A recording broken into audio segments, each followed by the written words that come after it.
Bir xəbər, bir şərh. Həm xəbər verən, həm də şərh edən yeganə kanal. Fərqliliyimiz gücümüzdür. Abunə olun ki, fərqlilik görəsiniz. Ramazanı vecinə almayan dini lider.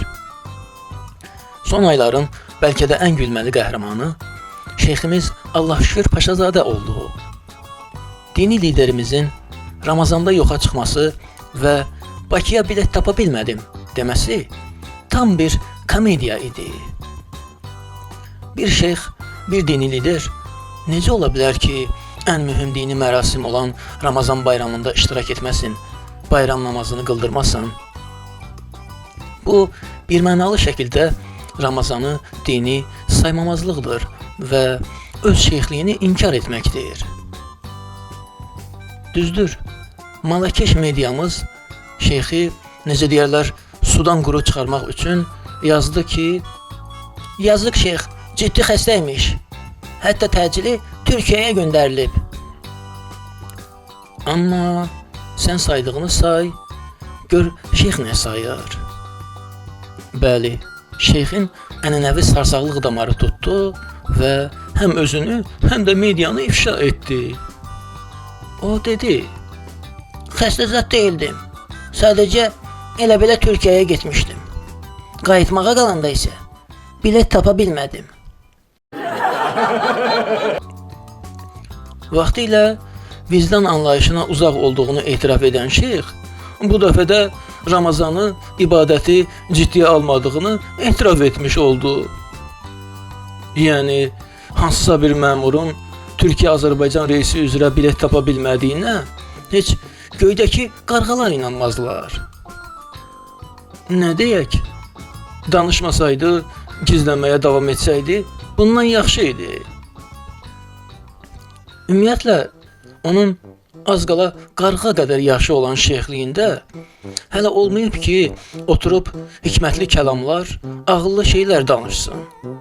Ancaq boş fikirlər, şablon sözlər. Elə təəssürat yaranır ki, o canlı deyil, robotdur. Boş-boş danışıq, axmaq işlər üçün qurulmuş bir mexanizmdir. Sehirli Xalat filmindəki xan kimi. Amma oradakı xan heç olmasa bir səlahiyyət, iradə, hökm sahibi idi. Bizim xan isə daha çox maket xana oxşuyur. Ağzını açıb gicləyir, sonra da susub kənara çəkilir. Mən 33 ildir Şeyxülislamam, hələ vicdanın nə olduğunu bilmirəm. Hələ vicdanın nə olduğunu bilmirəm. Yəni, bir şeyx, bir dini lider vicdanın nə olduğunu bilmirsə, onda bəs kim biləcək? Bu, eyni ilə uçmağın nə olduğunu bilməyən təyyarəyə, yaxud da vaxtın nə olduğunu bilməyən saata oxşuyur. Qaydaq onun son sarsaqlamasına. Jurnalist suala davam etsəydi, robot şeyx yəqin ki, sözünün davamında deyəcəkdi. Ümumiyyətlə bilirsiniz, heç oruç tutmaq, ibadət də vacib deyil. Ona sual versən ki, sizcə Allah mövcuddurmu? Cənnət, cəhənnəm varmı? Yəqin ki, deyəcək. Vallah, hələ ki qərara gələ bilməmişəm. Gərək fikirləşim.